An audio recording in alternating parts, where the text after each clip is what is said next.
Oke, Assalamualaikum, selamat datang kembali di Gunamtek. Pada kesempatan kali ini, gue akan memberikan kalian rekomendasi VGA card yang bisa dioperasikan tanpa menggunakan pin power dari yang paling kuat sampai yang paling lembek.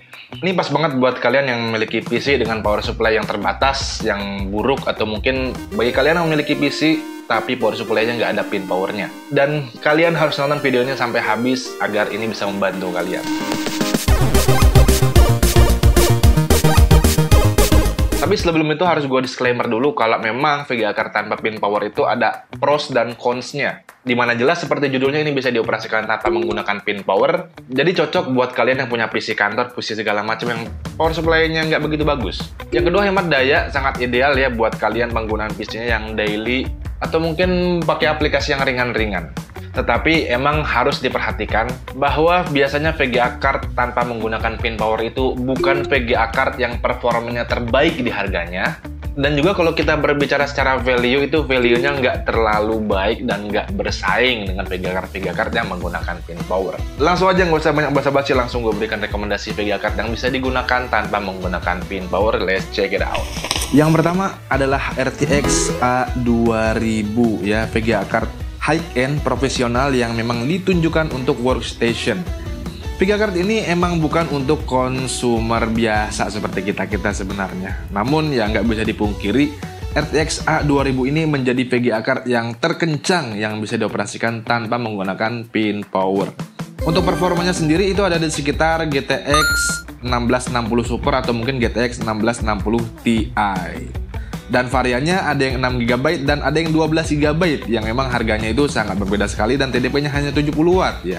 Dan di sini shading unitnya sangat banyak sekali, ada 3324 CUDA core ya. Emang ini kegunaannya untuk workstation. Nah, untuk harganya sendiri memang masih jauh dari jangkauan kantong kita ya. Karena emang kembali lagi ini GPU untuk profesional, bukan untuk gaming, dimana harga yang varian 12GB itu ada di 13 juta rupiah kondisi baru. Dan yang 6GB ada di 9 juta rupiah di kondisi barunya juga. Kalau kalian mau cari kondisi bekas sebenarnya ada, cuma memang ya kalian cari-cari aja sendiri. Selanjutnya ada RTX 3050 6GB GDDR6 yang rilis Januari 2022. Ini emang RTX 3050 6GB ini 20-30% lebih lelet daripada seri 8GB-nya. Namun ya gue kembali lagi bilang kalau ini adalah GPU konsumen terkuat, terkencang yang bisa dioperasikan, yang bisa digunakan tanpa menggunakan pin power tambahan ya. Gampangnya ini seri RTX 3050 yang dipangkas. Performanya ada di sekitaran GTX 1660 ya. Dan CUDA core-nya ini lumayan juga. Kapan lagi kita punya VGA card tanpa menggunakan pin power, udah support DLSS. Dan performanya sekencang ini ya kapan lagi.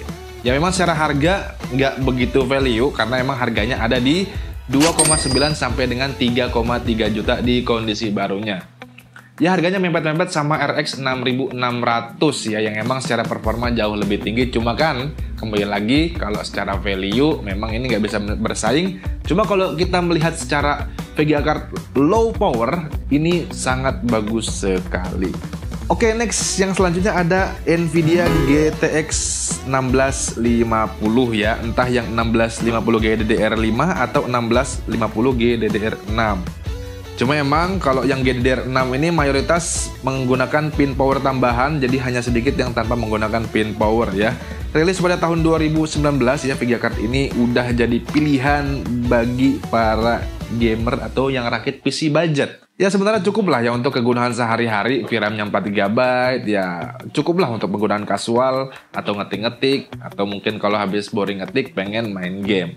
Atau mungkin kalian punya PC kantor juga bisa pakai ini VGA card. Untuk harganya emang lucunya ini VGA card udah 5 tahun rilis, ini harga barunya masih lumayan tinggi ya, ada di 2 jutaan.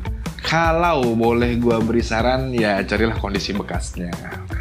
Oke, next selanjutnya adalah Radeon RX 6400 yang rilis pada 2022. Ini rilis menjadi GPU yang kontroversial, di mana emang saat rilis zaman mining sedang hype. Awalnya ini banyak diharapkan ya, ternyata memang mengecewakan karena banyak sekali hal yang disayangkan tidak ada atau absen, seperti encoder dan hanya berjalan di X 4 ya. Ini PCIe Gen 4 X4 yang emang kalau X4 ini nanti drawbacknya saat kita pakai PC jadul yang PCIe Gen 2 atau Gen 3 ini performanya akan kepangkas sangat banyak sekali. Tapi emang positifnya ini menjadi GPU yang lumayan bisa memenuhi kebutuhan multimedia bahkan gaming. Sebenarnya ini secara performa seperti RX 570, jadi anggap aja ini RX 570 tanpa pin power ya, karena TDP-nya hanya 53 watt dan ini sangat rendah sekali. Nah, untuk kondisi barunya bisa kalian dapatkan mulai dari 1,9 juta rupiah saja. Next, selanjutnya ada GTX 1050 Ti. Nah, walaupun ini VGA card udah tua ya, tetapi kalau kita berbicara tentang VGA card yang tanpa pin power, ini GTX 1050 Ti masih belum bisa dilupakan. Ya gimana enggak, ini VGA card masih bisa diandalkan untuk multimedia, bahkan sampai untuk editing. RAM-nya juga udah 4 GB ya, cukup lah ya untuk kasual-kasual, untuk multimedia dan segala macam. Dan untuk harganya, kalian bisa cek di sini ya sekitaran 1 jutaan di kondisi bekasnya, dan kondisi baru kayaknya udah nggak ada yang jual. Next, selanjutnya ada Radeon RX 560 ya. Dia punya dua varian VRAM, ada yang 2 GB dan 4 GB, dan biasanya harganya nggak begitu jauh. Ini juga sama, kira-kira sama GTX 1050 Ti, dimana RX 560 ini masih cukup-cukup aja untuk menggunakan kasual. Nah, tapi perlu diperhatikan, tidak semua RX 560 bisa dioperasikan tanpa menggunakan pin power. Ada beberapa seri yang harus menggunakan pin power, jadi kalian harus lihat dulu tuh serinya tuh. Untuk harganya, kalian bisa dapatkan harga baru di 1,2 jutaan ya, walaupun ini rilisnya udah tahun 2017 lalu, tapi ternyata masih ada yang jual baru ya, ini unik. Dan ada juga yang jual bekas di kisaran 700 sampai dengan 900 ribu rupiah. Nah, yang selanjutnya ada GTX 1050 ya, rilis udah dari tahun 2016. Ini juga menjadi GPU yang masih belum bisa kita tinggalkan kalau kita berbicara tentang VGA card tanpa menggunakan pin power. Performanya masih oke, apalagi PC-PC low dan jadul ini sangat membantu sekali. Ya setidaknya ini masih lebih kenceng lah ya dari kebanyakan iGPU yang emang harganya ya lumayan. Ya walaupun ini VGA card yang tua, tapi ternyata masih banyak dari kita yang menggunakan GTX 1050 ini untuk kebutuhan harian mereka. Karena emang ini pertama hemat daya, performanya lumayan oke, dan sangat membantu sekali di segala hal. Untuk harganya sendiri itu ada di kisaran 700.000 sampai dengan 900.000 rupiah saja.